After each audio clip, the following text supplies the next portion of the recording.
네, 안녕하세요. 네, 오늘 세 번째 강의의 주제는 어, 방입니다. 제목은 방이라고 해놓고 그 다음에 건축이 시작되다라고 제가 말씀을 이렇게 제목을 정했는데요. 예를 들면은, 그러니까 방이 건축의 시작일 뿐만이 아니라 우리 일상적인 생활의 시작이기도 한 것 같습니다. 저도 아침에 안방에서 일어나서 거실이라고 하는 방으로 이동했고, 그리고 또 씻기 위해서 또 욕실이라고 하는 또 다른 방을 통과했고요. 그러면서 여러 번 일상생활 동안 우리는 이제 무수히 문을 열어요. 그러니까 문이 있다는 얘기는 그 문 너머에 어떤 닫혀져 있는 공간이 있다는 얘기겠죠. 또는 제가 어떤 하나의 닫힌 공간 속에 있었고 문을 열어서 또 다른 닫힌 공간으로 이동한다는 것일 겁니다. 보통 일반적으로 건축을 상자라고 표현을 많이 합니다. 특히나 이제 20세기 건축을 상자 같다라고 표현을 많이 하는데, 사실 건축의 시작은 상자였습니다. 그러니까 겉의 모습이 상자가 아니라 건축은 내부 공간을 만들기 위해서 시작된 것이고, 그 내부 공간은 일반적으로 박스 형태였죠. 우리가 꼭 상자라고 하는 그 기하학적인 형태에 얽매일 필요는 없는데요, 늘 공간은 어떤 밀폐된 공간을 만들어서 외부로부터 보호하기 위한 것이었기 때문에, 그래서 닫힌 공간을 만드는 것이 건축의 출발점이었다라는 것을 한번 짚고 강의를 시작을 해야 될 것 같습니다. 특히나 유럽의 건축, 특히 유럽의 도시를 보시면은 그 도시가 사실은 열렸다라기보다는 닫혔다라는 느낌을 갖게 되실 겁니다. 만약에 여러분들이 이탈리아의 토스카나를 여행을 가실 때 그 넓은 평원을 운전을 하시면서 열린 공간을 만끽하시다가 어느 순간 어느 언덕에 마을들이 형성되어 있는 것이 보이시죠? 지금 보이는 이 도시는 피엔자라고 하는 이름을 갖고 있는 도시예요.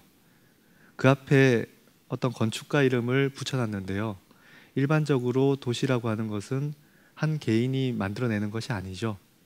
자연적으로 생성되는 마치 생태계와 같은 그런 공간이 도시일 텐데요, 그럼에도 불구하고 건축의 역사, 도시의 역사에서는 한 개인이 도시를 창조하고자 노력했던 그런 시도들이 무수히 있었고요. 특히 이상도시라고 하는 그런 상상들이 실제로 여러 차례 시도가 됐었죠.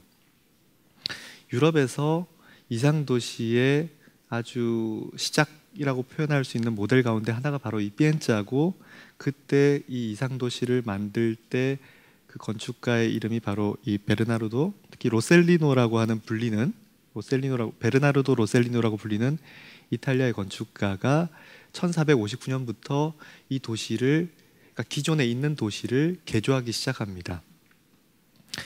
그러면서 이름이 바뀌어요. 원래 피엔자라는 이름이 아니었고 코르시냐노라고 하는 이름의 조그만한 마을이었는데, 이 마을에 이제 나중에 피오 또는 피우스 2세라고 불리는 교황이 태어난 작은 마을이었어요. 밑에 보시면은 피콜로 민이라고 하는 가문의 어떤 한 사람이 교황이 된 것이죠. 그리고 그 교황은 이제 1459년도에 자기의 마을을 이상도시로 바꾸려고 하는 어떤 원대한 꿈을 꾸기 시작합니다. 그러면서 이 로셀리노라고 하는 건축가와 함께 작업을 하겠죠. 평면을 보시면요, 굉장히 미로 같아요, 그죠? 중세 도시의 흔적이 그대로 남아있는 도시이기 때문에 그렇고요. 중세 도시의 모습하면 우리가 떠올리는 것이 구불구불한 골목과 좁은 담벼락 사이에 아주 햇볕이 드물게 비치는 그런 모습들일 거예요. 꽉 차 있는 도시죠. 사실은 밀도의 도시입니다. 높진 않지만은 수평적으로 엄청난 밀도를 갖고 있는 도시가 중세 도시라고 한다면, 그 도시를 이상적인 어떤 모습으로 바꾸고자 노력했었고, 그렇기 때문에 그때 어느 일부분을 일단 우선 시작해서 전체가 이제 바뀌어져야 되겠지만은, 결과적으로는 여기 보이시는 이 약간의 규칙적으로 보이는 부분들, 특히 광장 중심으로 펼쳐져 있는 뭐 성당이라든지 아니면은 뭐 빨라쪼라든지 이런 몇몇 건물들이 광장을 둘러싸고 있는데요. 이 광장 중심으로 맨 먼저 도시의 개조가 시작되었습니다. 아까 피콜로미니 가문의 그 피우스 2세, 피에 2세의 모습이고요. 우리가 이제 만약에 이 비엔자에 들어섰을 때 먼저 접근하게 되는 입구의 모습이에요. 다시 한번 제가 지도로 돌아가봐서 말씀드리면 여기 보이는 입구입니다. 쭉 길을 따라가시면은 지금 우리 주제와 밀접한 그 광장이 등장하게 될 겁니다. 이렇게 입구에 들어가게 되면은 지금 보이시는 것처럼 좁은 골목이 있고요. 그 다음에 그 골목 가운데 그 너머에 어떤 건물이 우리를 맞이하고 있죠. 조금 더 환한 인면, 그러니까 빛이 비추어져서 밝은 공간이 거기 있다는 것을 느끼게 될 겁니다. 그리고 조금 더 다가가게 되면은 이제 광장의 실체가 보여요. 우리가 보았던 아까 그 빨라쪼의 모습이고요. 몇 개의 빨라쪼들이 서로 배치되어서 가운데 광장을 만들고 있죠. 마치 안방과 건너방 등등이 대청마루를 형성하고 있는 것처럼요.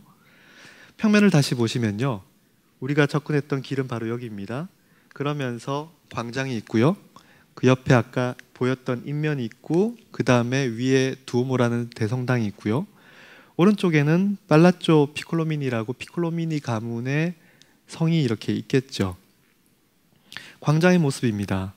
광장에서 바라본 대성당은 굉장히 대칭적이고 규칙적이고 단순한 기하에 의한, 다시 말해서 사각형, 정사각형이라든지 아니면은 정확한 원형, 반원 등등의 형태들로 정돈되어 있는 파사드를 갖고 있어요. 조금 더 눈여겨보시면은 그 파사드와 함께 그 바닥, 광장 바닥에 어떤 무늬가 서로 뭔가 호응하고 있는 것을 보실 수 있어요. 즉 파사드에 보이시는 기둥으로 보이는, 그러니까 지금 우리가 기둥이라고 만약에 한다면 4개의 기둥이 있고 그 4개의 기둥은 3개의 기둥 사이 칸을 만들고 있죠. 그 기둥 구조 간격의 선의 맨 끝이 광장의 바닥선과 일치하고 있죠. 우리가 지금 보통 바닥에 선을 그으면은 흔히 한국에서는 주차 라인일 텐데요. 유럽의 도시를 보시면은 광장에 패턴들이 있어요. 그 패턴들은 어떻게 보면은 그냥 아름답기 위해서 그려진 패턴이라기보다 이 도시의 질서를 표현하는 어떤 체계를 드러내고 있는 것이죠.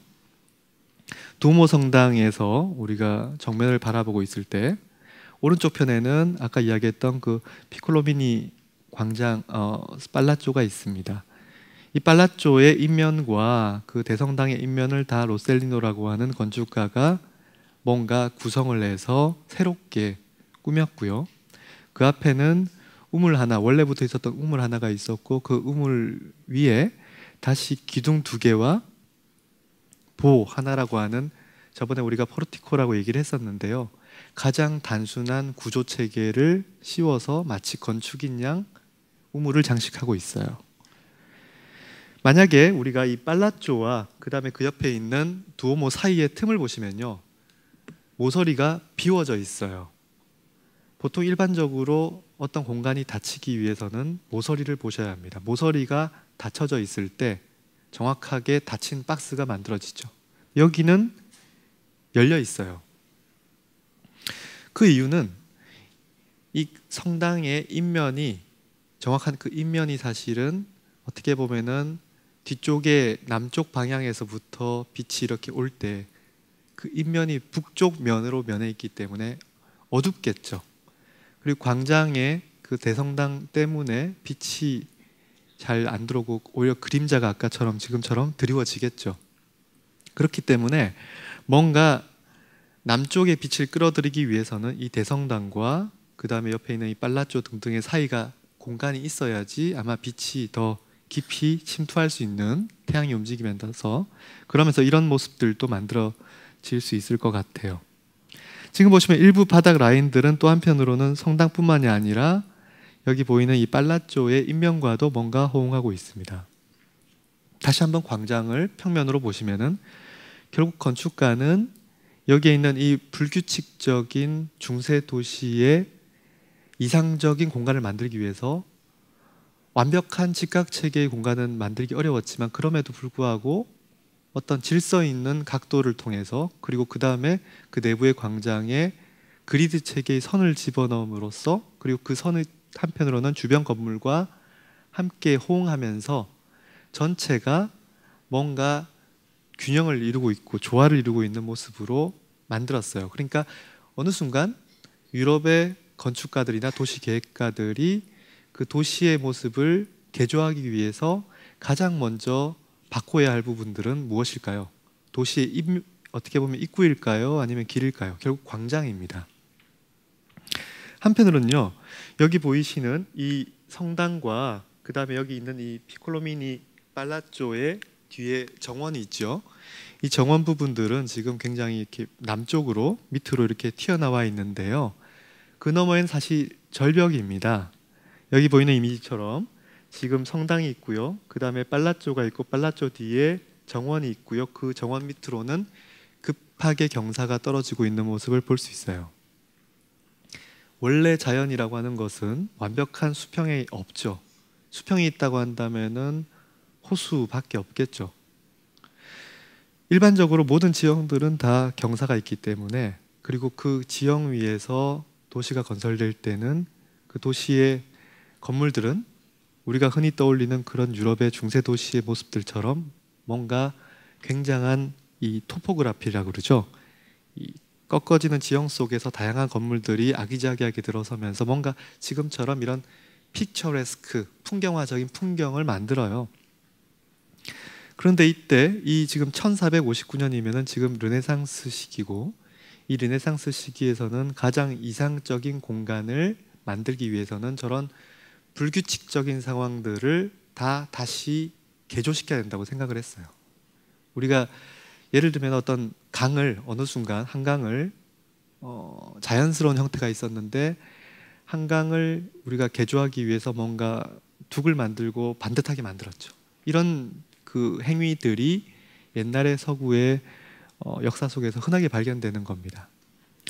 근데 제가 왜 이 얘기를 하냐면은 지금 이 성당과 그 다음에 이 팔라쪼의 정원이 사실은 경사가 떨어지는 곳에 있었고 그렇기 때문에 그 경사를 극복하기 위해서 그 위에다가 구조체를 만들어서 다시 인공적인 대지를 만들어서 그 위에다가 성당과 그 다음에 중정을 그러니까 그 팔라쪼를 만들었다는 것이죠. 그러니까 팔라쪼의 인공 정원, 그러니까 정원은 사실은 인공 정원이었다는 것이죠. 자연이 아니라 그러니까 자연 대지 위에 나무가 심어져 있는 게 아니라 철저하게 여기 보이는 것처럼 아치 형태로 인공 바닥을 만들고 거기에다가 흙을 깔고 그리고 완벽하게 평평한 바닥에 정원을 만들었어요. 평평한 인위적인 바닥 위에 자연을 만들고 그 다음 거기에 나무들을 심어야 할 때 건축가는 자연의 모습대로 정원을 꾸미지 않았어요. 마치 방을 만들듯이 건축의 평면을 만들듯이 다시 축을 만들고 그 다음에 거기 방들을 구획하는 것처럼 거기에 화단들을 만들기 시작했죠. 그리고 그 다음에는 그 정원의 끝에 있는 부분들을 어떻게 처리했나요? 지금 보시면은 비록 이제 나무들로 만들었습니다만 다시 벽을 만들어서 경계를 명확하게 하고 그러면서 디자인이 된 자연과 디자인이 되지 않은 지금 너머로 보이는 원래 자연의 모습을 극명하게 대조시키면서 그 경계를 세워요. 물론 여기 보이시는 이런 계구부들을 통해서 다시 한편으로는 그 멀리 넘어 있는 파노라마로 펼쳐지는 자연의 모습을 또 감상하겠죠. 그때 우리는 지금 이런 답답한 자연 속 어떻게 보면 그 굉장히 반듯반듯하기 때문에 답답하다고 느낄 수 있는 게 사실 동양 사람들의 정서지 않습니까? 그러면서 어느 순간 저 계구부를 보고 그 너머에 펼쳐져 있는 자연의 모습에 역시 자연의 진짜 모습은 이런 것이지라고 우리는 감탄하겠지만 제가 만약에 이 르네상스 시대로 돌아가서 만약에 저 계구부를 통해 본 자연의 모습을 과연 그 당시에 서구인들은 어떻게 감상을 했을 것인가? 뭐 제가 정말 정확하게 안다고 장담할 수는 없겠습니다만 제 생각에는 이 인공적인 자연을 만든 사람의 입장에서는 저 너머에 있는 이 미개척된 자연은 다시 개척되어야 할 대상으로, 그러니까 질서가 부여되어야 할 대상으로 바라봤을 것 같아요. 다시 한편 우리가 이 당시의 그림을 한번 보면요, 피에로 델라 프란체스카라고 하는 화가가 그렸던 솔로몬 왕과 시바 여왕의 만남이라고 하는 그림을 보시면요, 그림은 왼쪽 편에 시바 여왕이 도착해서 그다음 오른쪽 공간에 가운데 위치하고 있는 솔로몬 왕 앞에 다시 시바 여왕이 경배를 드리는 그런 장면이에요. 그러니까 이교도인의 시바 여왕의 장면이 왼쪽, 기둥 왼쪽의 장면이고, 오른쪽은 이제 지혜의 왕 솔로몬의 공간이죠. 솔로몬의 공간은 굉장히 규칙적이고 질서정연한 반면, 닫혀 있는 반면, 왼쪽의 시바 여왕의 공간은 전혀 질서가 없이 자연이 펼쳐져 있고 그러면서 끊임없이 열려져 있어요. 그러니까 지금 이 그림은 여기 있는 이런 공간이 결국 오른쪽의 공간처럼, 솔로몬의 공간처럼 개조되어야 한다라고 하는 것을 이야기하는 것 같아요. 다시 말해서 아까 여기 있는 이 앞에 있는 정원, 닫혀져 있는 정원은 솔로몬의 공간이고요, 그 뒤에 펼쳐져 있는 공간은 시바 여왕의 공간이라고 할 수 있겠죠. 특히나 이러한 현상들이 르네상스를 통해서 가속화된 이유는 원근법이라고 하는 기법이 발명되었기 때문이라고 이야기를 합니다. 원근법 이전에 많은 뛰어난 화가들이 있었죠. 바로 그 직전에 피렌체에도 지오토라고 하는 화가가 있었고, 그 사람의 그림은 너무나 사실적이어서 당시에 깜짝 놀랐다고 할 정도였죠.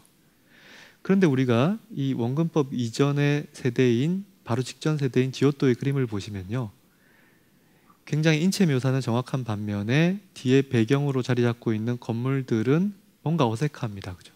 마치 사람은 거인 같고요, 뒤에 있는 각 건물의 요소들도 사실은 입체적이긴 하지만 하나의 어떤 소실점으로 통합되어 있지 않기 때문에 각자 따로 그려진 것 같은 모습이에요. 원근법을 만들었던 사람들은 누구일까라는 질문에 대해서 많은 사람들은 브루넬레스키라고 이야기도 하고, 한편으로는 알베르티라는 사람을 이야기하기도 합니다만, 분명한 것은 이 브루넬레스키가 원근법을 처음으로 시연해서 사람들에게 원근법의 정확한 모습, 사실적인 모습을 경험하도록 실험을 했다는 사실은 명확하게 기록으로 남아 있어요. 브루넬레스키는 자기가 피렌체에 있는 한 가장 오래된 건물을 그렸어요.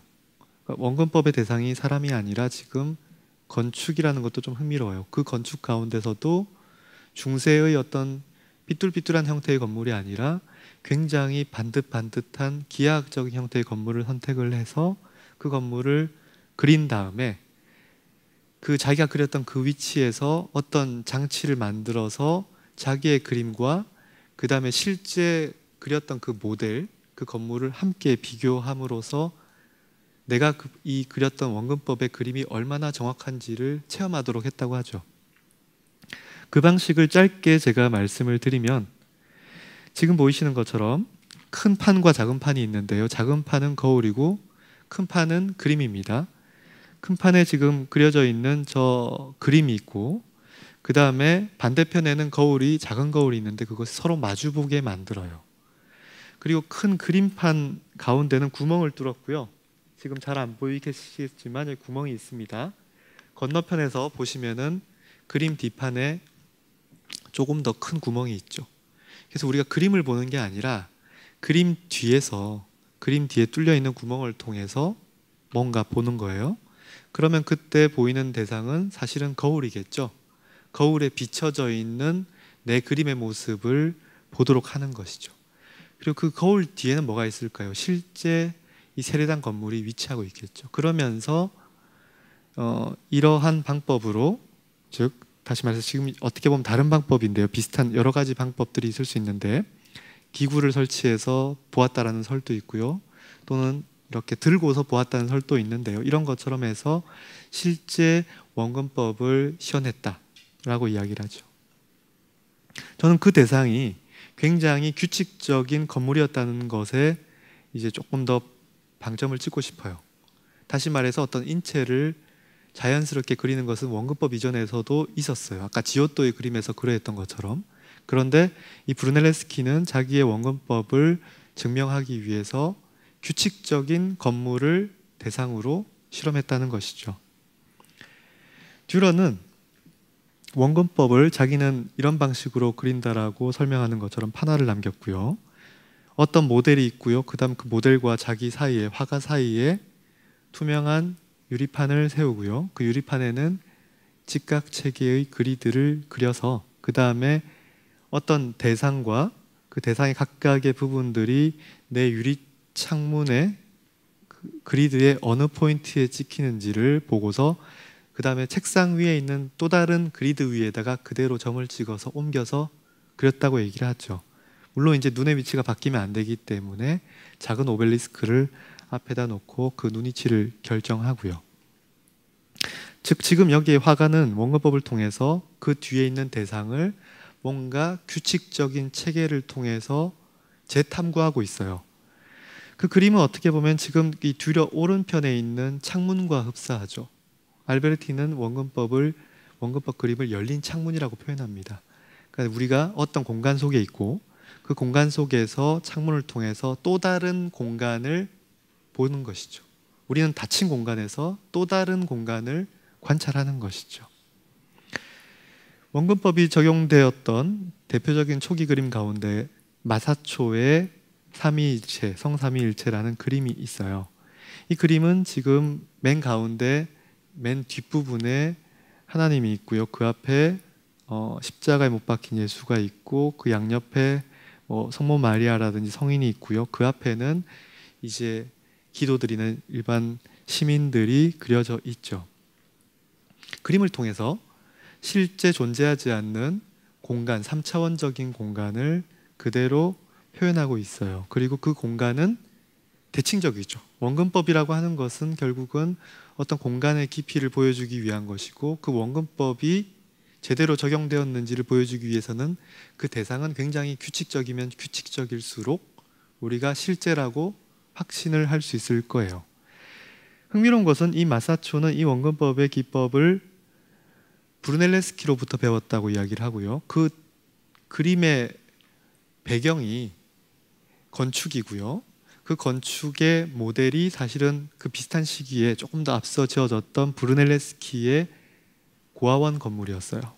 이 고아원 건물은 중세 시대의 건물들이 일반적으로 뭔가 규칙적이지 않고 또는 한편으로는 고딕 성당처럼 굉장히 뾰족한 아치 형태의 건물들이라고 한다면 다시 르네상스 건축가들은 과거에 반듯반듯했던 그리스의 건축이나 또는 반원형, 정확한 기하학에 기반을 두었던 로마 양식의 고전 건축을 다시 갖고 오자고 했어요. 그래서 우리가 보았을 땐 평범하겠지만 갑자기 중세 시대의 도시 맥락 가운데 브루넬레스키라는 건축가가 여기 보이는 것처럼 어떤 굉장히 고전적인 기둥을 만들고 그 기둥 사이에 반원형의 아치를 만들고 그러면서 그것이 반복되고 아치와 아치 사이에 빈 공간은 사실은 구조적인 역할을 하는 게 아니니까 비우면 비울수록 좋겠죠.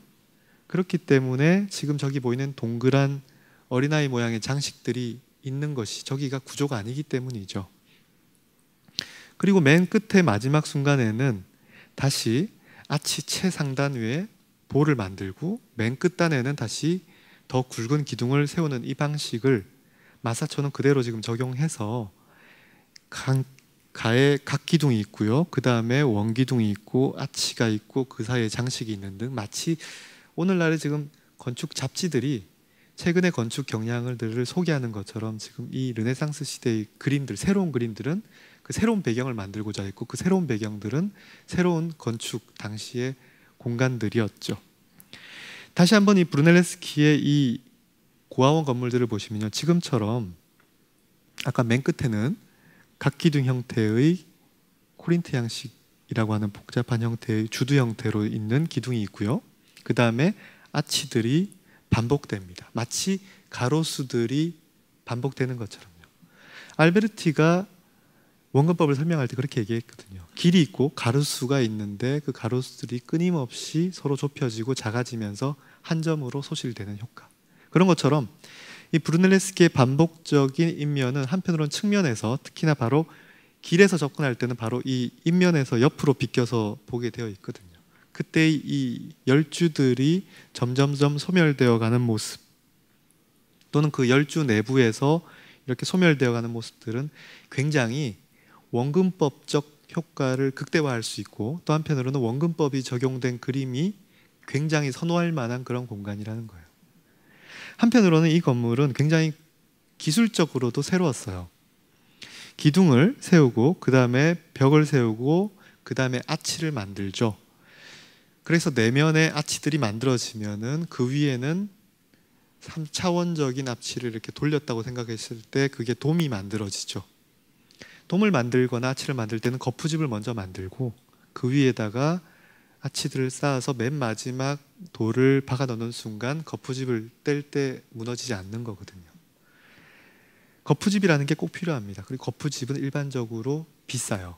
비싼 데다가 쓰고 버려야 합니다. 근데 이 브루넬레스키는 이 건물을 설계할 때 거푸집 없이 지었어요. 그 방식은요, 그 벽돌들을 하나는 세우고 하나는 눕히고 하나는 세우고 눕히고 하는 방식으로 해서 서로 각 포인트에서 소용돌이 모양으로 올라가면서, 그러면서 3차원적으로 서로 엮여서 만들어지도록 했기 때문에 거푸집 없이 지어질 수 있도록 했어요. 이 기법들을 브루넬레스키는 바로 피렌체의 두오모 대성당, 그 거대한 대성당을 만들 때 썼죠. 바로 이런 방식이죠. 지금 보시는 것처럼 한쪽 편은 이렇게 세우고 그 다음에 눕히고 이것을 반복해서 타고 올라가다 보면 각각이 서로 이렇게 마치 직물처럼 엮여서서 구조체들이 이렇게 올라가는 것이죠. 이 기법들을 브루넬레스키는 아까 고아원에서 사용했고, 그 다음에 바로 이 피렌체의 명물인 두오모 대성당에 사용했어요. 지금 보이시는 것처럼 여기에 이런 소용돌이 모양의 기법으로 거푸집 없이 이 거대한 45m가 넘는 두께의 돔을 만들었죠. 더 자세한 기술적 어떤 혁명들이 있어 왔습니다만, 이처럼 브루넬레스키는 어떤 고전적인 형태, 전통들을 부활시켰고요, 새로운 기술들을 개발했고요, 원근법을 만들었어요. 이 세 가지만으로서 브루넬레스키를 르네상스의 아버지라고 부르거든요. 타프리에 따르면 어떻게 브루넬레스키의 건축이 혁명일 수 있는가, 어떻게 새롭다고 할 수 있는가, 제가 아까 말씀드렸던 세 가지, 고전성의 회복, 기술의 발명, 그 다음에 원근법이에요. 왜 원근법이 그렇게 큰 중요한 위상을 차지할까요? 그 원근법이라는 것은 바로 공간을 바라보는 관점이 원근법을 통해서 확정되었기 때문이죠. 이제 사람들은 그리드, 규칙적인 체계를 통해서 공간을 바라보기 시작했어요. 그러면서 모든 공간을 규칙화하려고 하는 거예요. 그렇기 때문에 아까 보았던 그 피엔자의 광장이 규칙적으로 만들려고 했던 것을 알 수 있죠.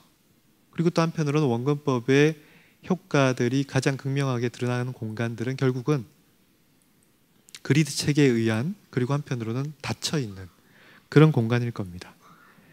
원근법의 그림 가운데 안젤리코의 그림, 특히 이제 그 성모 마리아가 이제 처녀 잉태한 그 순간들을 묘사하는, 천사가 와서 묘사하는 그 순간입니다.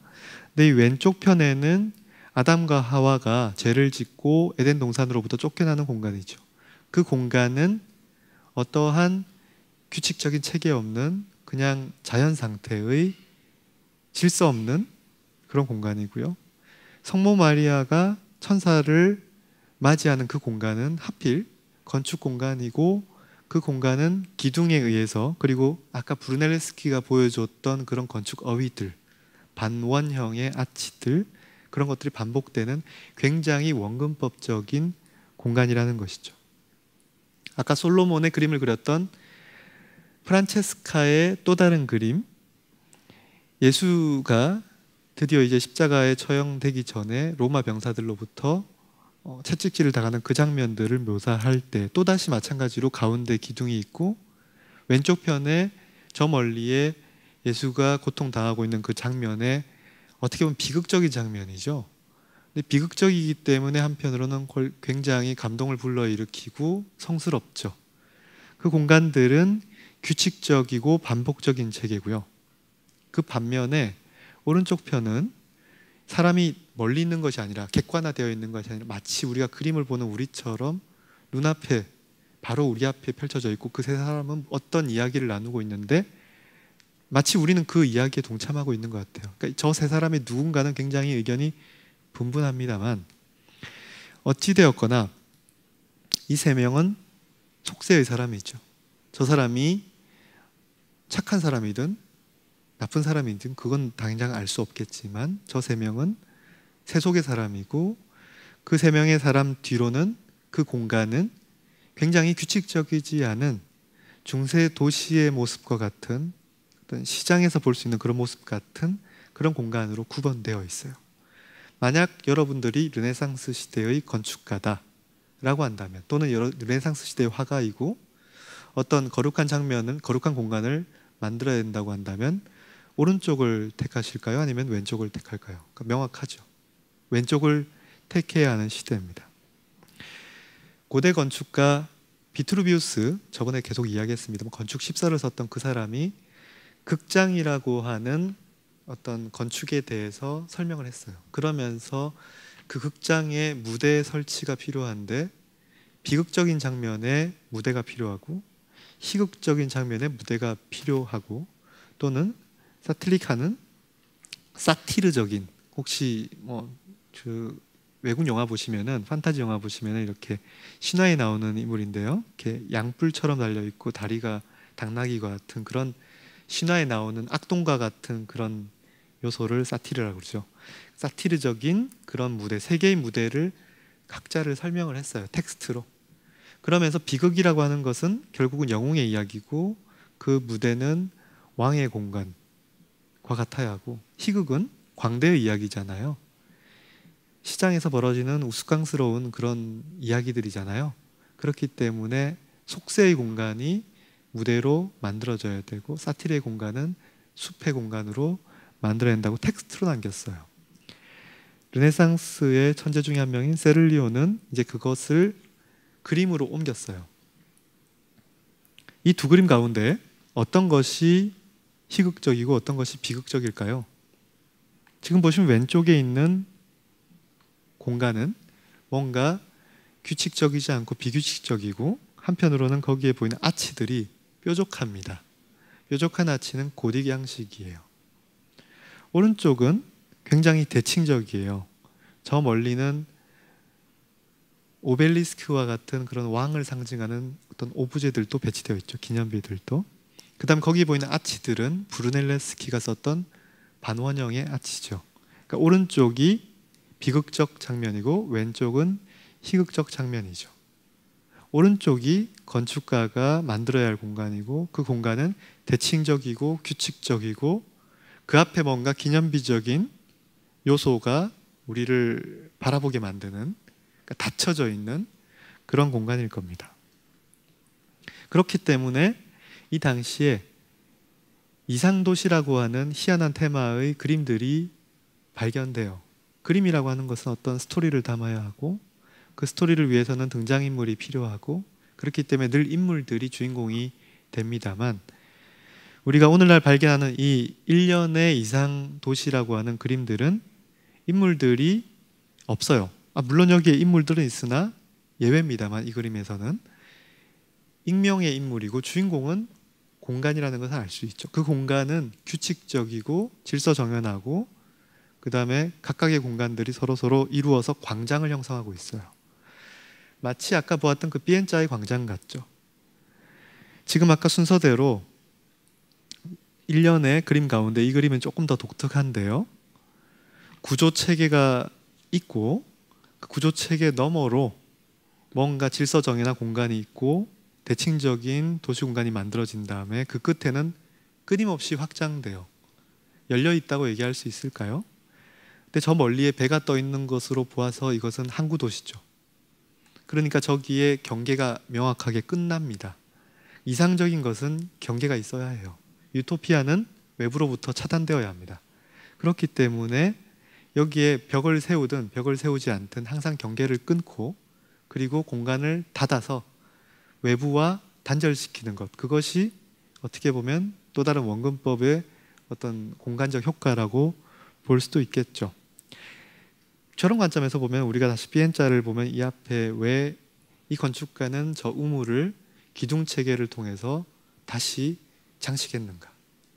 왜 건축가는 저 뒤에 있는 팔라쪼에 사실은 거짓인, 실제로 저 기둥을 세우고 벽을 막은 게 아니라 철저히 그냥 두꺼운 벽들을 쌓아서 만든 내력벽이고 바깥에 있는 저 기둥 모양들은 다 그려진 장식입니다. 왜 저것을 그리는가? 그런 것들을 알 수 있겠죠. 흥미로운 것은 아까 이쪽 부분에 있는 팔라쪼 코뮤날의 지상 부분은 로지아라고 하는 우리가 반옥외 공간, 즉 지붕은 덮여 있고 그러나 외부인, 그러나 건물에 어떻게 보면 벽이 있을 때 벽을 뚫고 바깥 세계로 나가면 그게 발코니가 되고요. 뚫지 않고 외벽 안쪽에 있을 때는 우리는 로지아라고 부릅니다. 여기 있는 이런 로지아들이 유럽 도시에 굉장히 발달해요. 이탈리아를 가보시면 저런 로지아 공간들이 늘 있습니다. 그리고 그 로지아를 통해서 우리는 바라보죠. 광장을 바라보죠.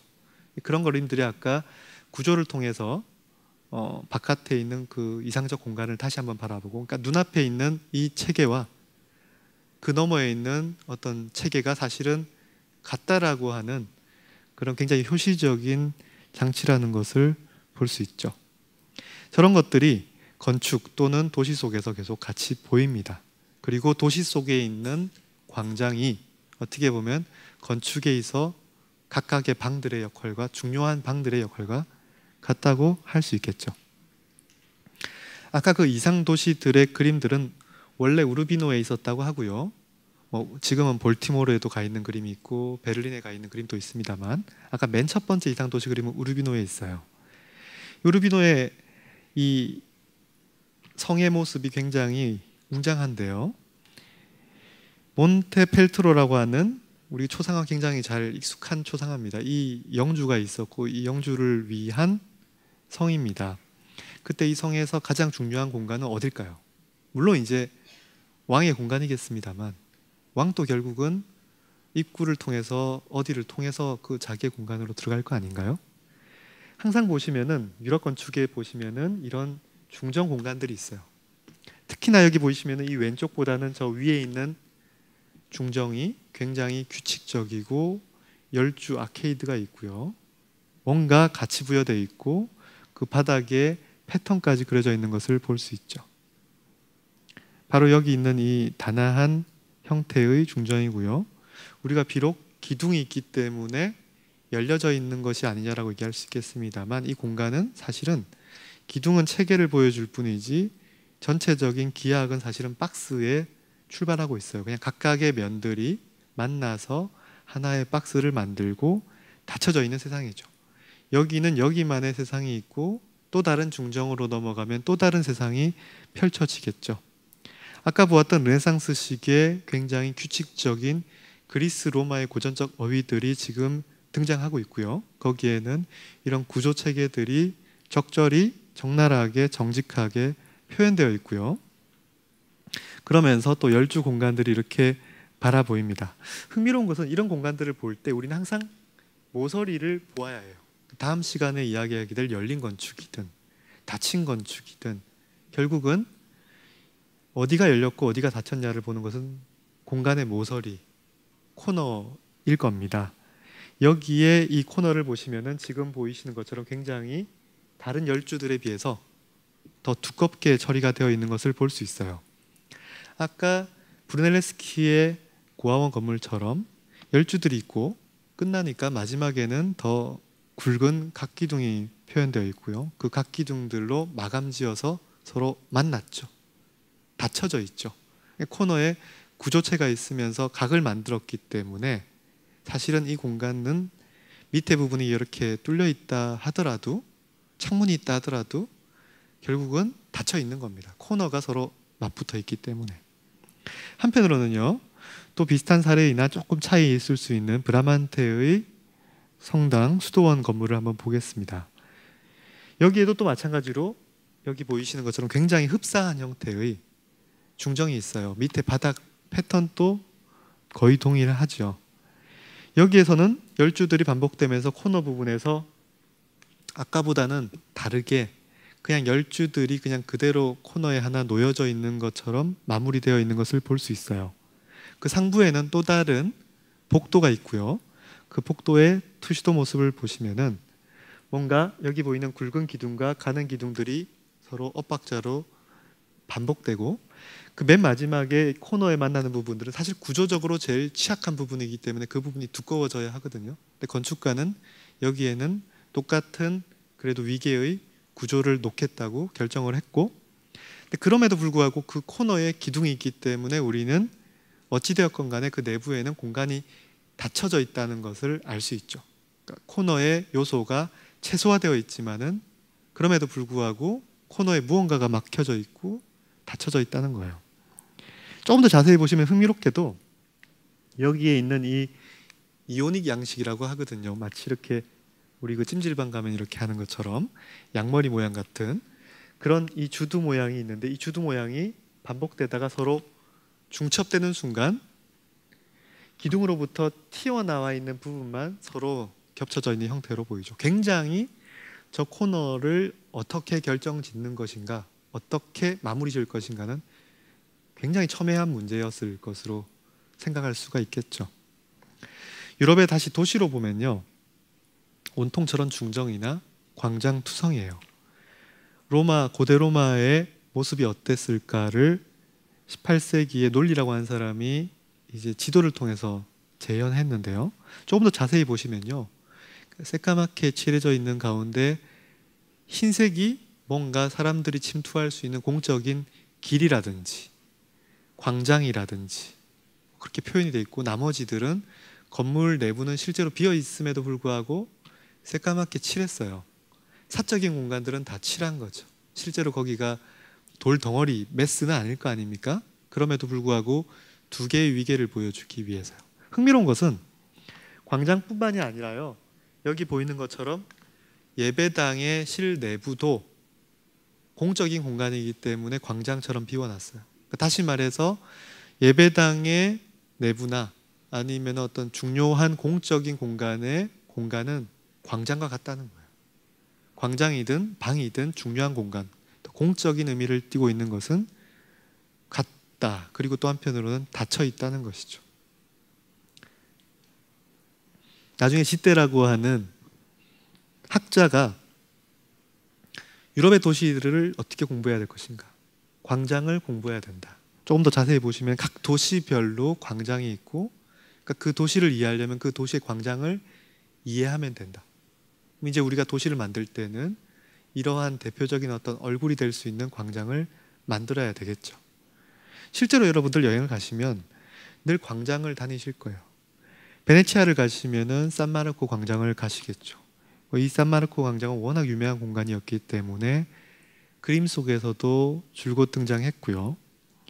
뭐 가면 페스티벌 같은 거, 마스크 이런 페스티벌 같은 거 할 때도 뭐 당연히 여기가 가장 중요한 공간이 되겠죠. 또 여기는 또 한편 계속 툭하면 범람해서 물이 차여지죠. 이건 실제 장면은 아니고요. 최근에 영화 유스라는 영화 가운데 보시면은 어떤 꿈속의 장면인데요. 이 산마르코 광장이 점점점 차오르가면서 굉장히 처음에 아름다웠다가 익사할 것 같은 그런 장면이 나옵니다. 뭔가 어떤 그림이 있든 영화든 그 도시의 어떤 무대로서 선택을 할 때 광장들이 등장한다는 것이죠. 시에나를 가시면은 당연히 피아차 델 캄포를 가시겠죠. 경사가 져 있고요. 그 다음에 마치 극장처럼 둘러싸여져 있는 저 형태의 광장이 굉장히 인상적이에요. 경사도 져 있고요. 그죠? 저기는 또 2008년도에 나왔던 007 영화 예를 들면은 거기에 보시면은 여기서부터 영화가 시작을 하죠. 저기에는 또 사람들이 계속 페스티벌 같은 걸 하잖아요. 말 경주 같은 것들도 하고요. 또 다른 유럽의 도시, 그러니까 계속 지금 이탈리아를 보여드리고 있어요.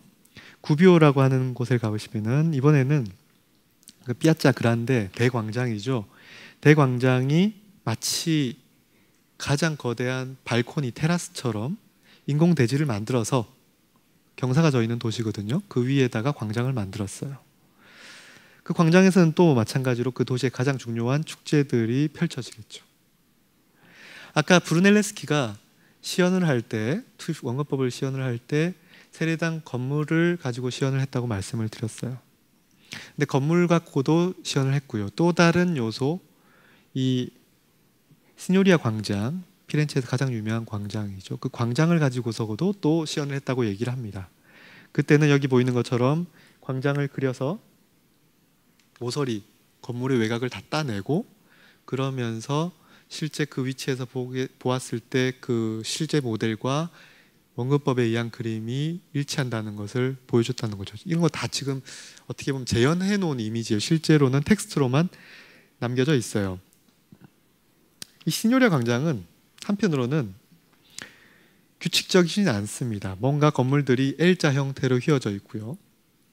그럼에도 불구하고 굉장히 중요한 축제라든지 또 공적인 모임이라든지 아니면 심지어 여기에 누군가를 불태울 때도 모든 사람들이 모여서 이런 행위를 하는 가장 어떻게 보면 도시의 심장과 같은 역할을 하는 것이죠. 흔히 많은 그림을 통해서 우리가 광장이 그려져 있는 걸 볼 수 있고요. 한편으로는요, 여기 보이는 이 규칙적이지 않은 요소 가운데 르네상스의 건축가가 개입한 또 다른 어떤 한 광장과 같은 요소가 있어요. 그 부분이 바로 여기죠. 이 부분은 우피치 미술관입니다. 우피치 미술관은 그 건축가가 사실은 그 미술가 열전이라고 처음으로 미술사 책을 썼다라고 하는 그 바사리 아시죠? 바사리가 또 유명한 화가이기도 하고 건축가이기도 했죠. 이 바사리가 디자인한 건물입니다. 근데 여기 우피치의 가장 핵심은 무엇일까요? 이 건물의 미술품을 보시려면은 지금 현재 미술관이니까 그 내부의 방들을 보시겠지만 가장 먼저 진입은 이 광장, 그러니까 중정이고요. 사실은 열린 중정이죠. 중정을 통해서 들어가고요. 그러면서 완벽하게 반복되는, 한편으로는 닫혀져 있는, 왜냐하면 여기 뒤가 지금 강입니다. 그렇죠? 아르노 강이죠. 근데 강가에 열려져 있을 수 있는데 그걸 다시 위를 막아서 닫힌 방을 만들고, 그러니까 닫힌 방을 만들되 그 다음에 문을 만들죠. 개구부를 만들거나 창문을 통해서 다시 원근법적인 그림을 보듯이 바깥 풍경을 보도록 만들죠. 이런 모습들을 바사리는 추가함으로써 시뉴리아 광장에 어떻게 보면 좀 불만족스러운 부분들을 개선하려고 했겠죠. 반대쪽에서 보면 사실은 현대인들이 가장 좋아하는 모습은 이 모습일 거예요. 우리는 비대칭의 모습들을 더 즐겨하니까. 그러나 바사리의 관점에서 어떻게 보면은 저 뒤에 저 불규칙적이고 저런 상황들은 지금 여기처럼 개조되어야 할 것이다 라고 마치 얘기하는 것 같은 느낌이 저는 들었어요. 아레쪼라고 하는 또 다른 이탈리아의 도시가 있습니다.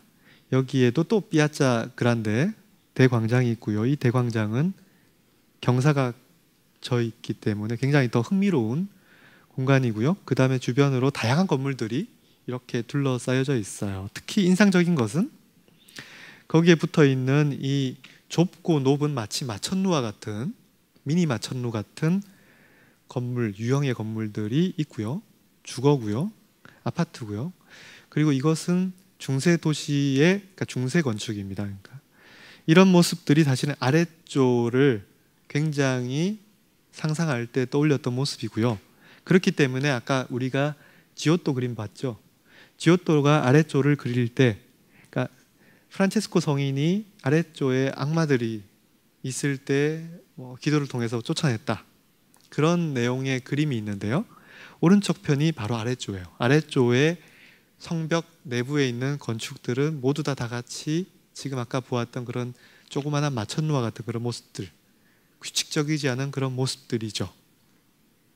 그 광장에 바사리가 그쪽 출신이거든요. 바사리가 다시 개입했을 때는 이런 건물을 놓는 거예요. 이왕이면 다 뜯어고치면 좋죠. 이왕이면 바닥도 다 평평하게 만들고요. 그럴 수 없기 때문에 한쪽 면에다가 만들 때는 규칙적인 모습들을 만들어야 되는 거죠. 그러니까 이 르네상스 시대의 모든 빌라들은 규칙적이고 질서 있는 닫힌 공간을 만드는 것이 목적이었어요. 또 다른 교황을 위한 이 별장도 마치 무질서한 자연 가운데 이상적인 건축 공간들을 만드는 게 목적이죠. 그렇기 때문에 이 건축은 사실은 광장들의 연속이에요. 여러 가지 다양한 규칙적인 광장들이 대칭적으로 순서대로 시퀀스를 따라서 배열되어 있죠. 그렇기 때문에 우리가 입구에서부터 시작해서 하나의 광장, 또 다른 광장, 또 다른 광장, 광장. 실제로 광장 아니죠. 빠른 속도로 제가 보여드리면은 대칭적인 인면 중앙으로 들어가게 되었을 때는 다시 그 다음에 내부에 광장이 있고요. 높이가 갑자기 낮아졌죠. 그 다음에 더 가까이 갔을 때는 다시 닫혀져 있는 벽에 원근법적 액자가 만들어져 있고요. 그 너머로 뭔가 또 다른 세상이 있죠. 거기서 보면은 지금 보이는 것처럼 갑자기 바닥이 툭 떨어지면서 밑으로 내려다 보아야 되는 공간이 만들어져야 됩니다. 단면에서 보시면 지금 우리가 여기서 이렇게 내려다보는 그런 굉장히 단면은 흥미로운 다양한 그런 모습이에요. 실제로 그 밑을 내려다보면 거기에 다시 이렇게 파여져 있는 또 다른 중정이 있고요. 그 밑에는 로마 시대의 만들어졌던 그 바닥 모자이크가 있고요. 연못이 또 있어요. 그러니까 내려다보는 그림이 효과가 만들어지겠죠. 그리고 나서 우리가 다시 중정을 가겠죠. 중정은, 그러니까 정원은 아까 피콜로미니의 중정처럼 당연히 규칙적인 중정입니다. 열려져 있는 것처럼 보이나 사실은 닫혀져 있는 정원이죠. 그리고 이제 반대로 다시 역순으로 돌아오면서 광장들을 경험하겠죠.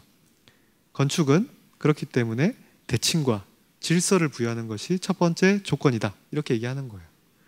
또 다른 건축의, 닫힌 건축의 전통이 로톤다라고 얘기할 수 있어요. 로톤다는 원형의 평면, 그리고 이상적으로는 원형의 돔으로, 구형의 돔으로 둘러싸여져 있는 공간을 이야기합니다. 우리가 유럽을 가시면 로마 시대의 콜로세움과 같은 원형 경기장들을 이제 눈여겨보시잖아요. 근데 그 원형 경기장 가운데 예를 들면 이탈리아의 루카를 가시면은 과거에는 원형 경기장이었으나 로마가 멸망한 이후로 폐허가 됐을 것이고, 그 폐허 속에서 갑자기 어떤 마을이 형성되기도 하고, 또는 그 폐허들이 건물들로 탈바꿈하기도 하면서 콜로세움의 검투사들의 경기장과 같은 그 내부가 갑자기 실제 광장으로 바뀐 경우도 있고요. 아니면 프랑스의 아를르처럼 로마 멸망 이후에 어떻게 보면 이 원형 경기장은 굉장히 훌륭한 요새였겠죠. 그러니까 마을이 축소되어서, 도시가 축소되어서, 그러면서 중세 도시가 안에 만들어졌다가 지금은 이제 오늘날 아르를 가시면은 이제 과거의 모습을 되찾기 위해서 그 내부를 허물어서 그 다음에 실제 지금 보이시는 것처럼 원형 경기장으로 다시 돌아온 경우도 있죠. 이런 원형의 공간, 그 다음에 구형으로 덮여 있는 이런 완벽한 공간, 또 다른 닫힌 공간이죠.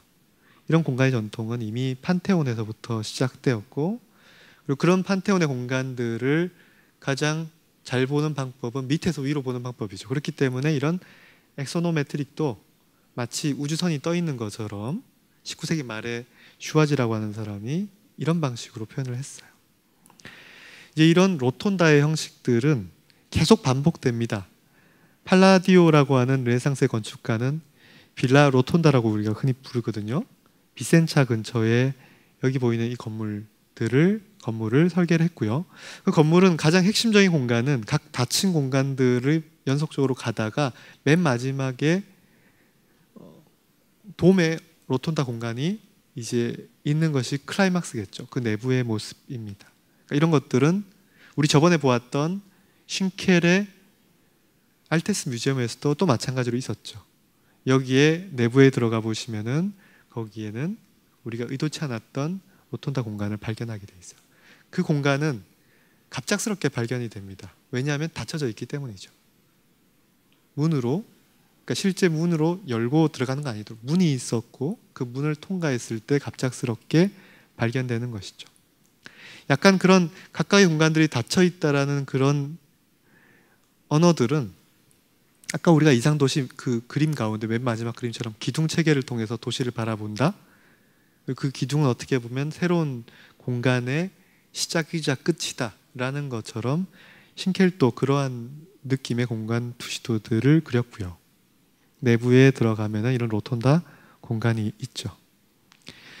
이런 방법들은 이제 보자르에서 굉장히 활발하게 적용이 될 겁니다. 이제 유럽의 보자르 건축에서 가장 핵심적인 공간들은 다 광장이 될 것이고요. 마치 건물이 벽, 기둥을 가지고서 구성하는 것처럼 도시는 건물들을 가지고서 구성한다라고 듀랑이라고 하는 학자는 이야기를 했고요. 그것처럼 이제 이 모든 광장을 만들기 위해서 그 주변에 있는 건물들이 광장을 위한 요소인 것처럼 이제 형성될 거예요. 그러면서 절대 왕권이 뭔가 자기의 어떤 절대적 어떤 권력을 표현하기 위해서, 이상적 공간을 표현하기 위해서는 각 프랑스의 도시들에다가 다 플라스 호아얄, 로얄, 그 왕립 광장이라고 하는 것을 만들고요. 그때 다 모두가 마찬가지로 뭔가 불규칙적인 상황 속에서 규칙적인 모습으로 사실은 왜곡해서 만드는 거예요. 지금 보시는 것처럼 여기도 뭔가 불규칙적인 부분들이 있는데 그런 부분들을 열주나 벽 등등을 세워서 규칙적인 것처럼, 그리고 그 광장 속에 들어오면 나는 닫혀져 있으면서 완벽하게 이상적인 그런 공간에 있다고 생각을 하겠죠. 루브르 궁에 원래 튜일러리 궁과 분리가 되어 있었고요. 루브르 궁과 튜일러리 궁이 분리가 되어 있었는데 거기를 갤러리로 일단 연결시켰고요. 그러면서 그 사이에는 사실은 여기처럼 중세 도시의 어떤 흔적들이 암세포처럼 들어와 있었죠. 이 두 궁을 연결시키는 것이 굉장히 큰 프로젝트였고, 그러면서 이제 벨시에랑 퐁테네라고 하는 두 명의 건축가에게 이 연결 계획을 의뢰했을 때 이 건축가는 당연히 여기 지금 보면 다 마치 이렇게 열려져 있는 이런 공간들을 다 닫습니다. 그러면서 가운데 있는 건물들을 다 철거하고, 그러면서 이렇게 광장들의 연속으로 제시하겠죠. 근데 문제는 이 튜일러리 궁과 루브르 궁이 이 축이 약간 틀어져 있어요. 왜냐하면은 세느 강변 자체가 휘어져 있기 때문에 그것에 따라서 발전하다 보면 사실은 완벽하게 평행할 수가 없는 것이죠. 그 문제를 해결하기 위해서 건축가는 어떻게 해결했을까? 굉장히 처음부터 이것이 첨예한 문제였고, 그 첨예한 문제를 해결할 수 있었던 것은 바로 이것이 닫힌 건축이었기 때문이에요. 그러니까 이 평면을 채택하면서 건축가에 따르면 모든 비규칙성, 그러니까 타파해야 될 것이죠. 모든 부조와 모든 차이점들이 분리된 건물들의 두께 속으로 숨는다. 바로 그 분리된 두께는 바로 여기를 얘기하는 것이죠. 건물을 닫아서 그 닫힌 공간과 닫힌 공간의 사이는 사실은 두께를 만들어서, 그러면서 눈치채지 못하게 만드는 거예요. 그러면서 우리가 사실은 여기에 있는 이 규칙적인 중정과 규칙적인 중정만을 경험할 뿐 그 사이에 있는 이런 사실은 삼각형의 메스는 눈치를 채지 못하겠죠. 반대쪽에서 본 모습도 마찬가지고요. 그러면서 여기에 있는 이 원형 분수들을 정확하게 어떤 위치에다가 배치했다라고 이야기를 해요. 원형 분수가 두 궁전의 축들이 교차하는 위치에 놓이면서 두 궁전들 사이의 비규칙성을 발견하는 것이 원천 봉쇄된다는 거죠.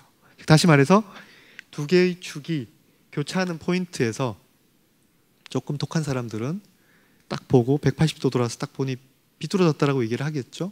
거기에다가 연못을 만들고, 그렇기 때문에 사람들이 들어갈 수 없겠죠.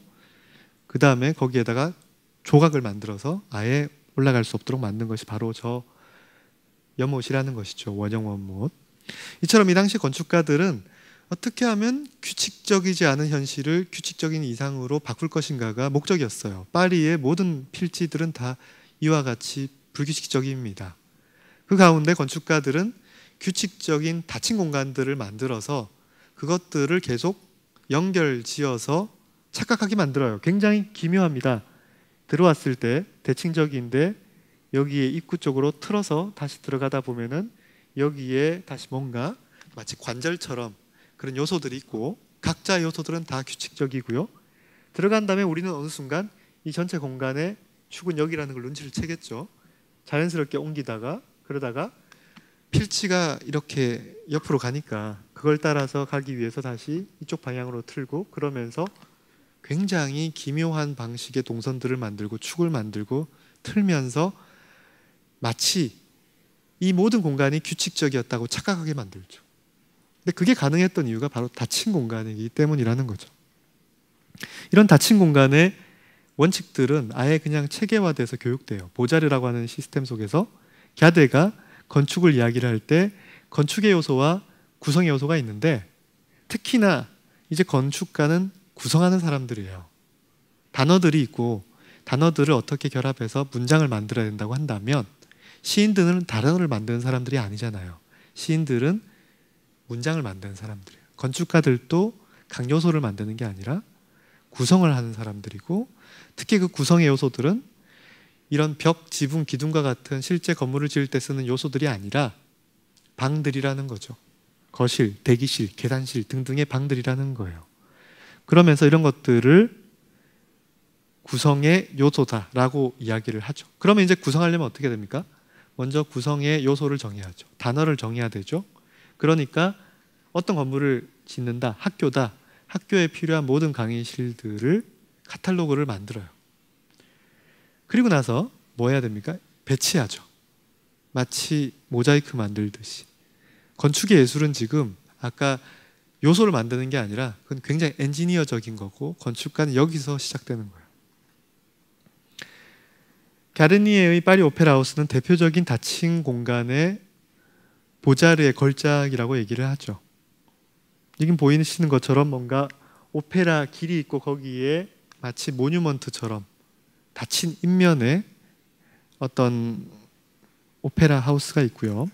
근데 실제로 여기 보시면 지금 굉장히 그 주변의 필지와 어긋나는 방식으로 이 큰 길이 만들어졌기 때문에, 사실 여기에 여행 가셔가지고 혹시나 이렇게 길을 세시면은 이때부터는 이제 길 잃어버리시기 딱 좋습니다.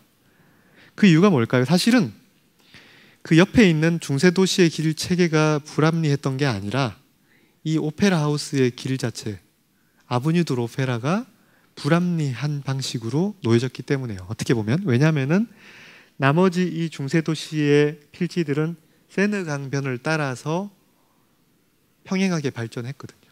근데 어느 순간 아까 보았던 그 루브르 튜일리리 궁을 연결해서 하나의 거대한 궁을 만들었고, 황제는 이제 이 오페라 하우스로 연결되는 하나의 기념비적인 공간을 만들고 싶었던 거예요. 닫힌 공간이죠, 길인데도.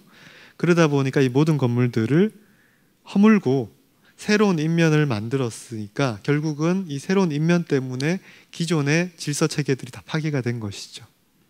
실제로 오페라 하우스가 만들어진 다음에도 한참 이 길은 다 완성되지 않았기 때문에 이와 같은 모습이었고, 꽉 막혀 있죠, 그죠? 그 다음부터는 이제 이 건물을 다 허물어서 파괴해서, 그러니까 그 부분을 잘라내서 케이크 커팅하듯이, 그리고 나서는 오스만 스타일의 굉장히 조화로운 인면을 만들었고, 근데 그 인면과 지금 멀리 보이시는 오페라 하우스의 인면이 맞죠? 높이가 하나의 완벽한 광장처럼 만들어졌죠. 실제로 짓다가 주변 건물들이 높아지기 시작하니까 설계 도중에 갸르니에가 이 오페라 하우스의 인면을 높였다고 하죠. 그러니까 건물과 주변 도시의 건물들과 서로 같이 호응하고 있는 거예요. 이 건물 자체도 보시면은 몇 가지 어떤 규칙적인 공간들의, 그러니까 닫힌 공간들의 연속이에요. 굉장히 기능적이고요. 그래서 입구부터 시작을 해서 그 다음에 어떤 동선 부분, 객석 부분, 무대 부분, 어마어마한 무대 설비들이 있고요. 뒤에 리허설 부분들이 있는 등등 해서 각각의 독립적인 기능들이 독립적이고 단절적인 공간들로 분할되어 있고, 그게 그대로 파사드가 만들어진 거예요. 기능이 형태를 결정했죠. 물론 장식은 있습니다만 그 장식은 각각의 기능적 공간들을 오히려 더 강조하는 방식으로 만들어졌죠. 그리고 그 결과는 지금 우리가 밑에서도 보는 거예요. 지상의 눈에서도 각각의, 지금 예를 들면 객석 위에 돔 부분이 명확하게 보이고, 그 뒤에 무대 위에 높은 부분들은 신전 모양으로 각각이 인식이 되고 있는 것을 알 수 있죠. 그리고 각 내부는 독립적인 장식의 세계예요. 심지어는 A 건축가, B 건축가, C 건축가에게 각자 나누어져도 무관할 정도로, 물론 그렇게 하면 안 되겠습니다만, 그러면서 계단을 타고 그 다음 갑자기 또 문을 통과하면 새로운 어떤 이런 객석의 화려한 공간을 경험하고, 또 한편 나와서 입구 쪽의 윗부분에 가면은 이제 무도회장이 또 있고요. 각각이 하나의 완벽한 독립적인 세상이라는 것을 알 수 있죠. 근대 건축의 사례를 보면요, 우리가 저번에 골조의 건축을 이야기하면서 오기스트 베레를 이야기했어요. 오기스트 베레는 철근 콘크리트라고 하는 재료, 신재료를 도입했고, 그 신재료를 가지고서 건축으로 승화시켰다고 말씀드렸어요. 근데 그 신재료를 쉘 같은 구조가 아닌 기둥과 보 구조로 적용했다고 말씀드렸죠. 지금 보시면은 콘크리트가 아직은 노출은 감히 시도할 수 없는 시기입니다. 1903년이에요. 그렇기 때문에 콘크리트 구조는 그대로 표현은 되고요. 굉장히 얇죠. 그 다음에 그 바깥에 혹시 비가 침투할 수도 있고 그런 거니까 바깥에 다시 피복을 하고요. 대신 구조가 아닌 부분들은 유리창이나 또는 굉장히 화려한 꽃 모양의 그런 장식재를 쓰죠.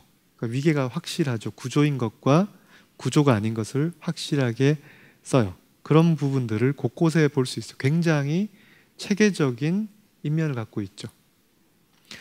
흥미로운 것은 그러한 어떤 기술적 진보에도 불구하고, 그리고 다음 시간에 보게 될 어떤 열린 건축의 시작 중에 하나가 이러한 기둥 체계의 건축, 그 다음부터 벽이 없어지면서 모두가 다 오픈될 수 있는 그런 공간, 모두가 하나인 그런 공간을 꿈꾸기 시작할 텐데, 베레는 그런 기술적 진보에도 불구하고 여전히 보자르적인 공간 구성을 해요. 즉 다시 말해서 이 기둥은 각 방들의 코너에 위치하고 있죠.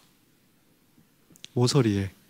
그 모서리에는 벽들이 맞부딪혀서 우리는 A라는 방, B라는 방, C라는 방 각각이 독립적이고 단절적인 공간으로 짜여져 있죠.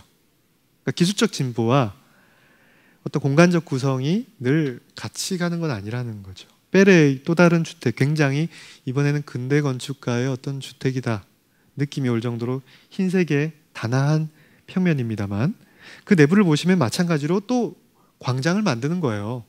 그렇기 때문에 이런 얇은 기둥을 썼음에도 불구하고 코너를 다 막아서 방들로 구획하고 심지어 가장 큰 광장을 만들죠. 조금 더 뒷세대의 건축가 가운데 미국의 건축가 루이 칸의 경우는요, 미국의 건축가지만 보자르의 교육을 철저히 받았어요. 그러니까 보자르의 교육 시스템들이 당시에는 워낙 선진 시스템이었기 때문에 전 세계로 퍼져나가고 있었고, 건축 특히 미국에서도 미국의 동부, 대서양을 끼고 있잖아요. 그러니까 서부에 비해서 특히 미국의 동부 학교들이 대부분 다 보자르 건축 교육의 전통을 갖고 있어요. 그러다 보니까 이 근대 건축가 루이 칸의 학생 시절의 평면을 보시면 굉장히 보자르적이에요. 굉장히 뭔가 광장을 만들려는 것 같은 그런 평면이죠. 실제로 칸의 주택 가운데 보시면 그 주택의 시작이 방에서 출발했다는 것을 알 수 있어요.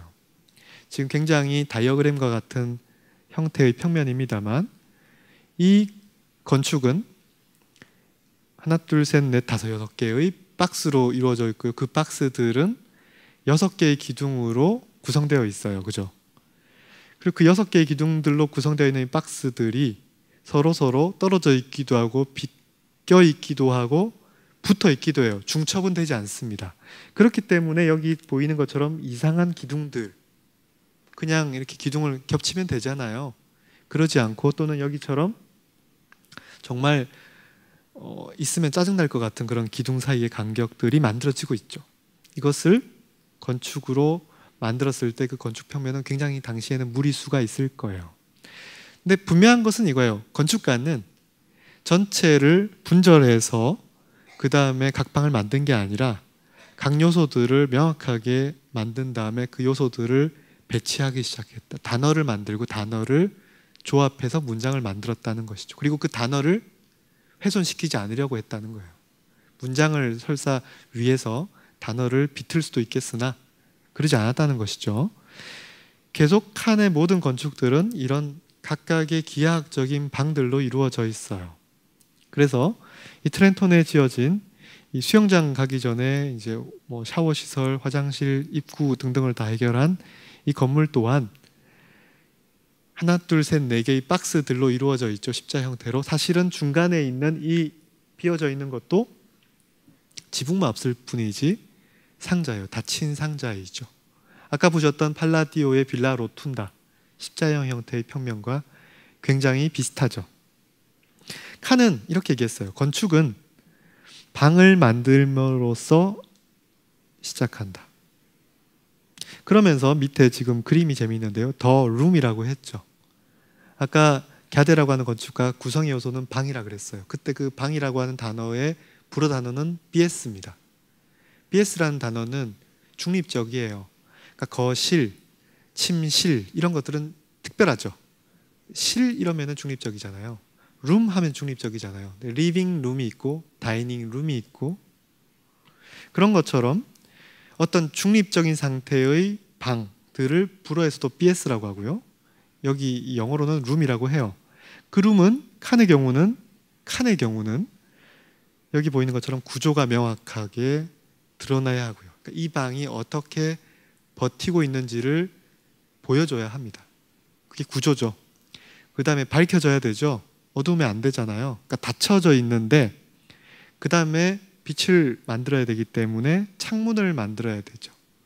창문이 없으면 안 돼요.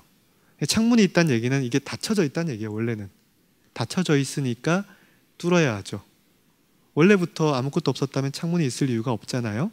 창문이나 문은 닫힌 공간의 어떤 전제 조건이에요. 어떻게 보면. 그러면서 창문이 뚫어지고요. 그 다음에 쾌적한 삶을 위해서 벽난로가 있어야 돼요. 이렇게 독립적이어야 돼요. 심지어는 원룸이죠. 그러니까 원룸 하우스처럼 이 자체로 모든 생활이 가능한 그런 독립성을 띠고 있는 그 단위를 만들고 그 다음에 이것에서 출발해야 된다. 그 다음에 이런 내용들을 쭉 설명한 게 이거예요. 각 공간은 구조, 자연 빛이 꼭 필요하다는 거예요. 아까 보였던 그 이미지에서 이미 다 설명하고 있죠. 그래서 칸의 건축은 이제는 그 방이 어떠한가, 근데 그 방은 어떤 구조로 지탱되고 있는가, 그 방은 어떠한 빛으로 밝혀지고 있는가, 이 방은 중요한 방인가 아니면은 그러한 지금 아까 얘기했던 어떤 특성들이 제대로 갖추어져 있지 않으면 점점 중요하지 않은 방, 심지어는 방이라고 부를 수도 없는 그냥 단순한 면적, 바닥 이렇게만 표현하기 시작할 겁니다. 칸의 대표작 중에 하나인 어떤 교회와 학교 건물, 이 두 개의 프로그램이 결합된 건물에서 칸의 첫 번째 다이어그램은 이거예요. 평면은 이겁니다. 그러니까 교회가 가장 중심이죠.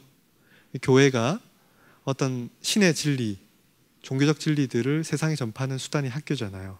그 중에 하나가 학교잖아요.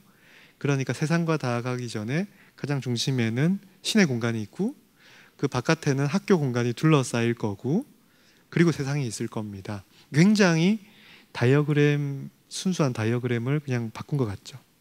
실제 시작이 그랬어요. 맨 위에 보이는 것처럼 가운데 교회를 놓아야겠다. 바깥에는 교회의 부속시설과 학교들을 둘러야겠다. 그 사이에는 중복도를 놓아야겠다. 그것을 칸은 폼이라고 이야기를 합니다. 가장 순수한 상태, 어떤 기능의 순수한 상태, 그 상태를 형태로 표현했어요. 근데 그 폼은 그대로 적용하면 안 되죠.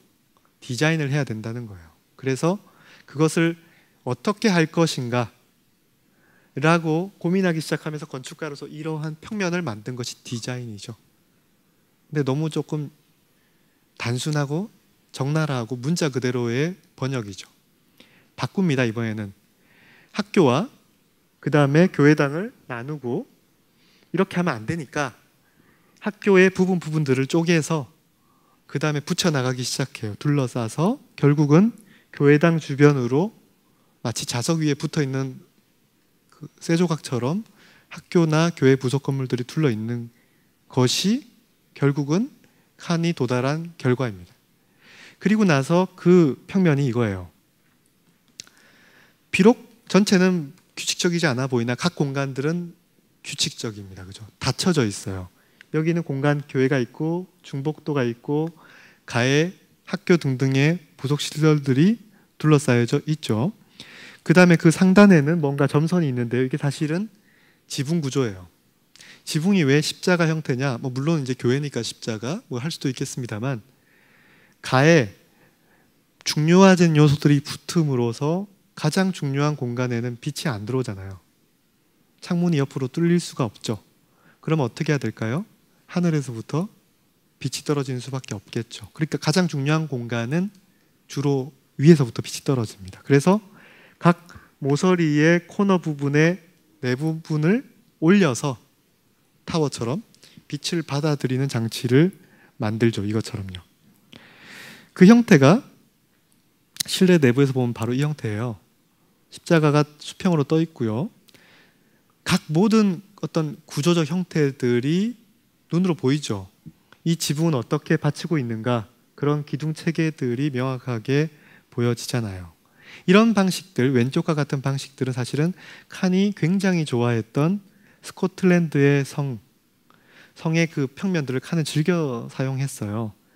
이 성은 군사적 목적의 중세성이고 그 가운데는 그냥 공동의 공간, 크게 뚫려 있을 것이고요. 두꺼운 벽체로 둘러싸여져 있는데 그 두꺼운 벽체 속으로는 각각의 필요한 공간들이 또는 계단들이 들어갈 수 있는 거예요. 중요한 공간은 가운데 있는 공간이죠. 그 가운데 공간은 닫혀져 있죠. 그 다음에 가에 있는 공간들도 닫혀져 있지만 그 공간들은 서비스하는 공간이죠. 그래서 칸은 이제 이때부터는 서비스 주는 공간과 서비스 받는 공간으로 구분합니다. 서비스 받는 사람이 더 주인이잖아요. 손님이잖아요. 웨이터는 서비스를 주는 사람이죠.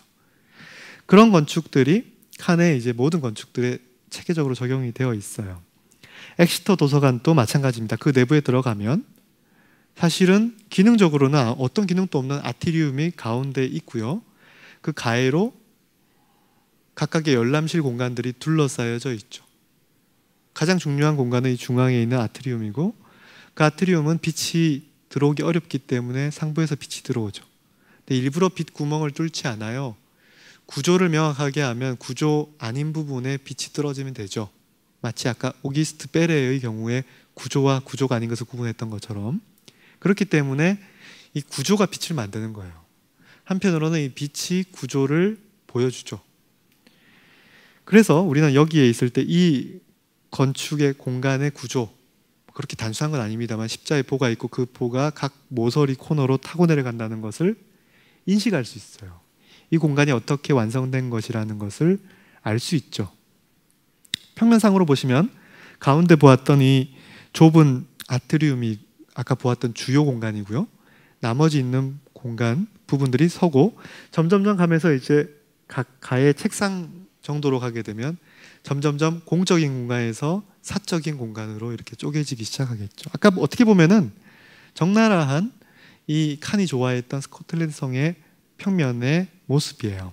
그리고 맨 가의 파사드는 거기에는 개인적인 공간들을 또 만들죠. 칸의 걸작 중에 하나인 킴벨 미술관은 어떻게 보면 우리 도시 주변의 그린벨트 지역을 가보면은 온실들이 이렇게 반복되어 있죠. 굉장히 비슷한 온실들 같아요. 여기 있는 이 온실 하나의 유형을 칸은 고민했을 겁니다. 이 형태는 여기 보이는 것처럼 어떤 하나의 원형이 있고 그 원이 외곽에 점을 찍어서 굴리면 그 점에 궤적이 그려지겠죠. 그 궤적을 이 돔에 또는 아치에 궁융에 기악으로 만들고 그 다음에 그 밑에다가 다시 빛을 받아들이는 반사판을 만들어서 그 아치 사이로 빛이 들어온 다음에 다시 퍼지도록 만들어요. 그냥 퍼진 빛들이 다시 수직으로 떨어지도록 만들어서 미술 공간에서 미술을 감상할 때 직사광선 안 좋지 않습니까? 그러니까 진짜 빛이 돼 그 빛을 간접으로 흘리게 만들고 굉장히 균일하게 만들어서 쾌적한 미술 감상을 가능하도록 한 공간을 만들었어요. 그러니까 이 하나의 방을 디자인했고, 그 다음에 그 방과 그 방 사이에는 다시 보조 공간, 여기 공간에는 이제 뭐 계단실이라든지 각종 어떤 서비스 공간들이 들어가겠죠. 그런 것들을 반복적으로 이제 만들어서 평면을 만들었어요.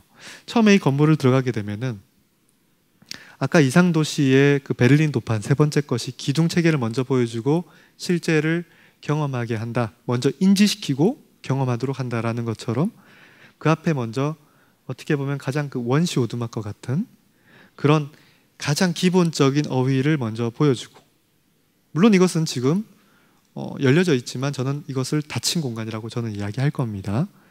그리고 그 내부에 들어갔을 때도 또 다시 아까 보았던 것처럼 그런 빛이 떨어져 있는 공간, 그 밑에 공간은 바닥이 나무로 만들어져 있기 때문에 지금 그 옆에 지금 우리가 보조하는 수평 공간 사이에 있었죠. 그 공간과는 내부 마감 자체도 완전히 달라요. 다른 공간이라는 거예요. 경계가 있다는 거죠. 닫힌 공간들이라는 거예요. 하나의 공간이 아니라는 것이죠. 현대 건축의 사례를 조금 빠른 속도로 한번 보겠습니다. 일본 건축가 다시 한번 사나 건축 그룹의 가나자와 현대미술관의 건축은요, 박스들의 건축이에요.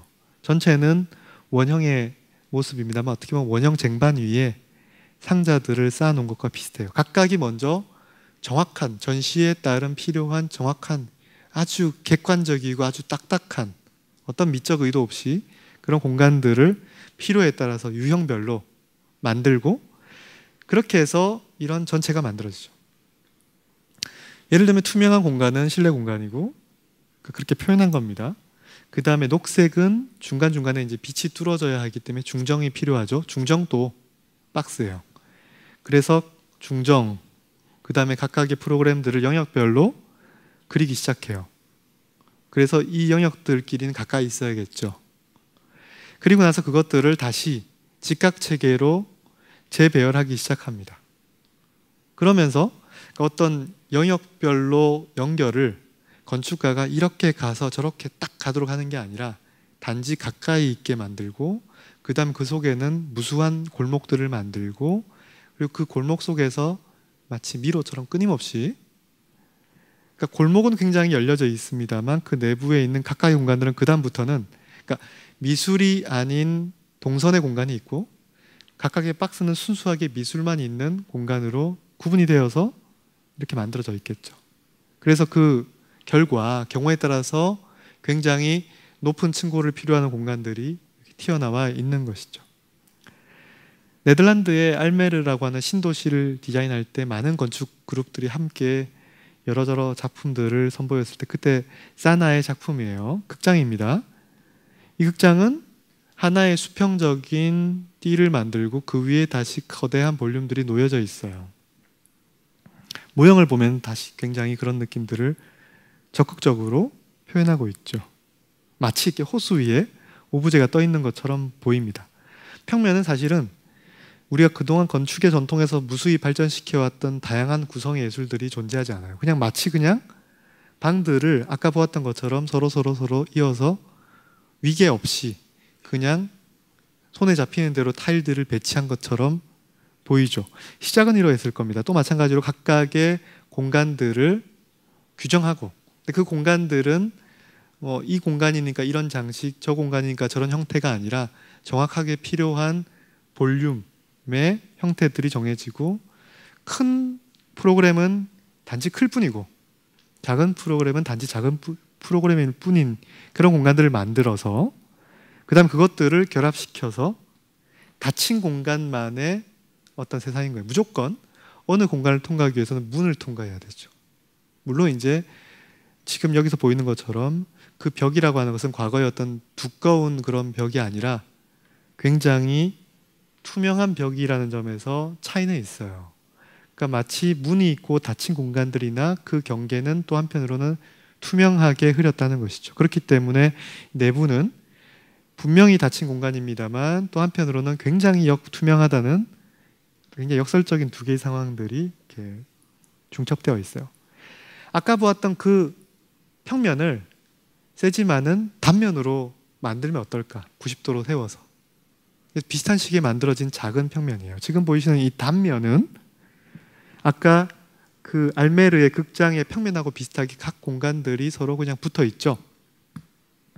굉장히 얇은 주택이고요. 벽 두께가 외벽은 5cm, 내벽은 2.5cm의 얇은 벽이에요. 지금 보이시는 것처럼 지금 종이로 만든 것처럼 그런 느낌이 오는 이유가 실제로 벽이 얇기 때문에 맨 위에 개구부가 저렇게 얇을 수 있는 것이죠.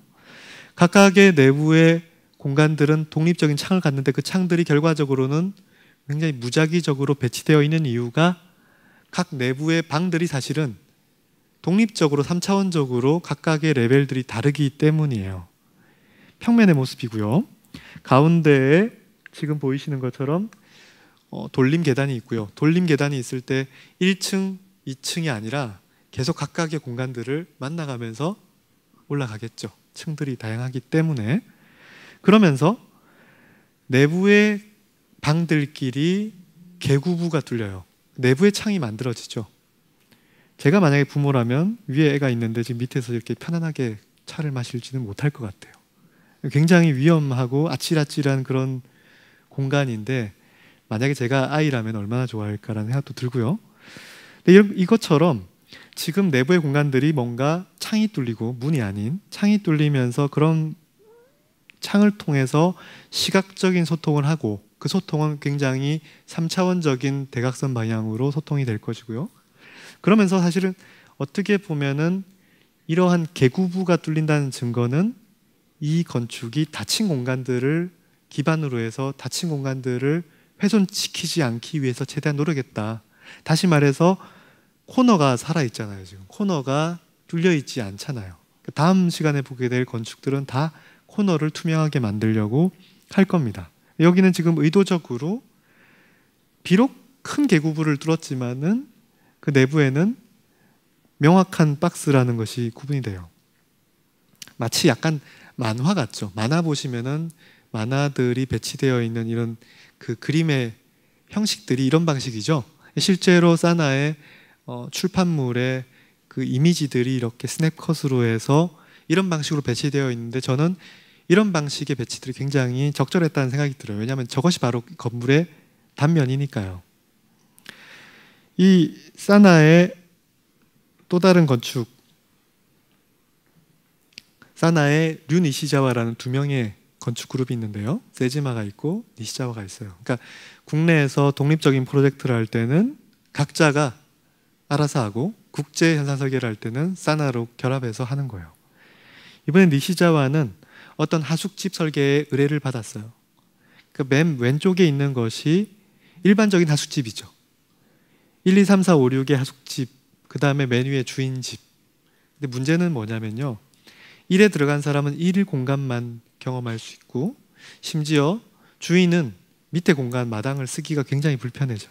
그러니까 각자가 주어져 있는 그 영역 속에서만 닫혀서 살게 되겠죠. 그래서 이 건축가는 흥미롭게도 각 방들을 폭파시켜요. 흩뿌려뜨립니다. 그래서 지금 보이는 1, 2, 3, 4, 5, 6의 각각의 방이 각각의 건축이고요. 그 다음에 숫자가 없는 방이 주인 방이에요. 주인 집이죠.